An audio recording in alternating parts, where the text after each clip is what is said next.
அதே மாதிரி மக்களே இப்போ இன்னொரு கொஷின் எனக்கே இருக்குது. என்னென்னா, அதாவது அவனுங்க மொத்தமாகவே கே.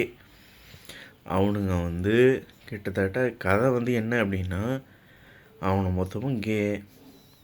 அவனெல்லாம் சேர்ந்து கடவுள்கிட்ட, நீ உனக்கு பையன் இருக்கான், அவன் இருக்கான், இவன் இருக்கான், எல்லாம் இருக்காங்க, நீ இவ்வளோ பவர்ஃபுல்லாக என்னை பிடிச்சிட்ட, என் பிளட் லைன் எனக்குன்னு ஒன்று இருந்து என் கூட நீ மோதி ஜெய், அதுவும் எல்லா பவரையும் கொடுத்து அப்படின்னு. ஸோ இந்தமாரி எல்லாம் இவனுங்க சைடு கேரக்டரோட இல்லை, இவனுங்க அதுதான் உண்மை. அதனால தான் கிருஷ்ணன் பிறந்தப்போ கிருஷ்ணனை கொல்றதுக்கு ஏகப்பட்ட பேர் வந்தானோ. அதே மாதிரி இந்த பூமியை தூக்கிறதுக்கு ஒரு அசுரன் வந்தப்போ பன்றி அவதாரம் எடுத்து அவனை அடித்து இது பண்ணிவிட்டு பூமியை நிலைநாட்டினார் விஷ்ணு அப்படின்லாம் இருக்குது.